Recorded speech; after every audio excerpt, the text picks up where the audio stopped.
very close to the camera there. No, you don't want to see that, do you?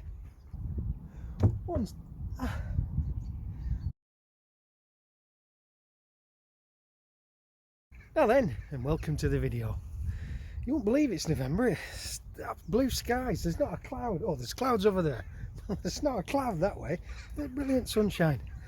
And it's quite warm. I've got these jackets on, but I don't really need them. So, anyway, as you know, we made it across the Ribble Link just about. More luck than judgment, to be honest with you. And we're now on the Leeds-Liverpool Canal. And we're going on a cruise today. We're going to be heading towards Liverpool. We're that way on. We're just before Maghull. I think there's a swim bridge here. I can't remember the number of it. I think it's Cox's Hill Swing Bridge. Don't quote me on that. I'll put it underneath. Anyway, we're going to head towards Liverpool that way, Maghull and Liverpool. Get some water and maybe get down all the way to Liverpool, turn around and come back again. Don't know yet. It depends on parking and what have you. But that's by the by. First thing I've got to do is a few jobs in the old engine room. I've got a problem with my stern gland. It's a little bit empty, so I need to fill it up again. I've got a bit of a problem with my starter battery and I've got to check that out. So we're going to do that today before we set off. It's about 10 o'clock-ish now in the morning and the sun's right in my eyes, but it's, you know, fairly high. Anyway, it's a lovely spot this. We've been here since last Sunday, I think it was, and very quiet, beautiful place to moor. Not much traffic out in the sticks. You can hear cows and sheep and things. Well, no, cows and horses, that's it. In fact, no, you can't hear any cows at all. You can hear horses and birds. Anyway, so I'll get all my jobs done now. So I've got to change this stern gland because it's fill up this stern gland because it's a little bit empty, and then water won't leak in the boat. Let's crack on, eh? Ooh.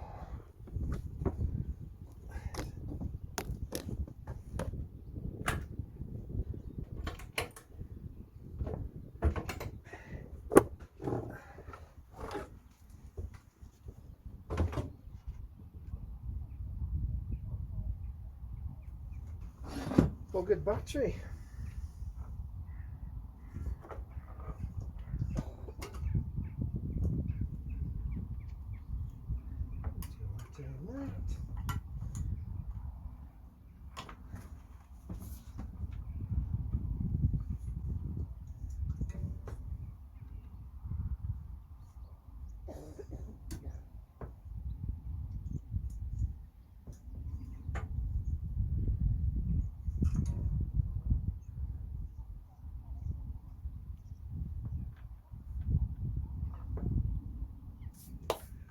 There is one other thing I can check, and if it's that alternator's buggered or not.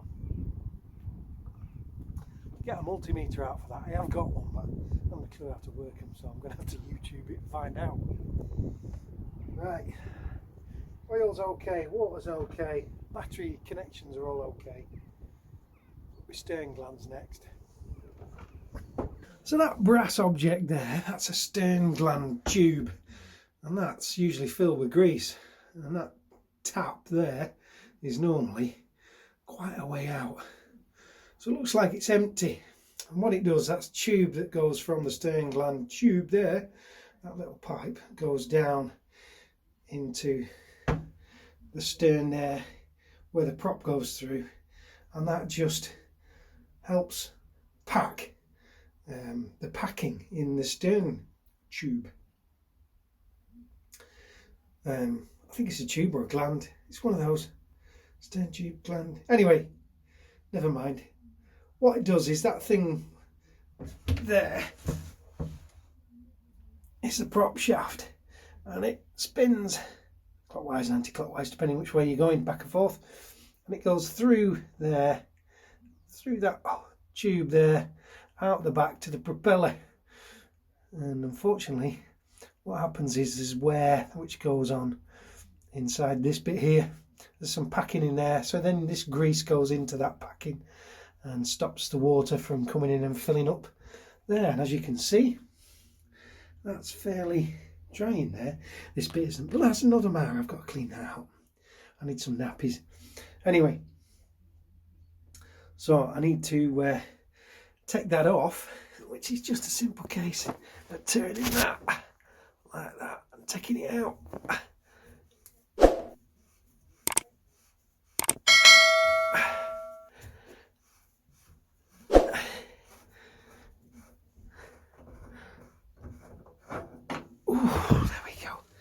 So there we go, there's the grease in the end of it there. Bottom of the grease tube there. So what I need to do is unwind this, take it all the way out, and then put grease in there. It looks full, but it's not, it's pretty much empty. Okay, that's wound all the way out, and you can see there's bugger all in it, it's empty. So you can take this bit off, but it's quite difficult to do, and fill it while it's in, but from the top there, and then put the plunger in, because all it is a plunger really in there. I might be able to take it apart actually. No, can't do that, that's proper solid that. I need to get some grips on it of some sort. Anyway, it doesn't really matter for now, I'll do that another time. But there we are. So I'm going to fill up the end there, and I've got some grease that just does the job. So this is the most popular type of grease that we use, K99 water resistance from Morris Lubricants, and this is what I normally use it. I've used other types, but mostly I use this. I've got a couple of tins of it there. Mostly I use this stuff. It's got a nifty little way of filling it up. Now what you can do is you can grab your fingers in there, scoop it out by hand, and sort of daub it into the tube all the way up. But Morris have thought of a different idea. I'm hoping it's in this one, but it's definitely in the other one, and I'll show you that now. So inside the tub they have this plastic cover. That's the grease there, that's greasy. So what you do is you place the end of the stern gland on there, and then you just push it down. Now I've done it with this other one here. This is the old one I've got, and I've half a tube or so, so I'm just gonna see if it'll do. Now it's quite difficult to do, so I might have to put you somewhere so you can see what I'm doing. So just put the end in there like that, and literally just push down. And what that does is forces the grease into the tube like that. There we are. Look at that. I'm just going to scoop the rest in, doing that way. Obviously get it everywhere. It's really awful stuff, goopy stuff. On stern gland filled up. Now that's full, I'm going to fit it back in there, and it's just a simple case of bunging it in like that and then threading it back in. There we go. And so I'll just give it a few turns. You don't fill it all the way up to the top usually. Give it a few turns till it gets tight. And there we are. I've had to tighten a fair way. I don't think a lot went in. It was quite difficult, that stuff. I'm maybe going to have to get in there by hand and goop it out. You can get those tubes of grease that you put in one of those little guns and just squirt it in. Maybe try one of them next time, eh? But that's it for now. What I'll do is a couple of turns on that till it feels a bit tight. After every cruise is usually all that I use it for, and I usually fill it up probably every month. Just give it a few squirts in there. There we go.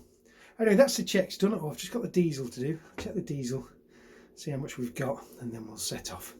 Okay, that's all the checks done. Check the diesel. I better put the cap on.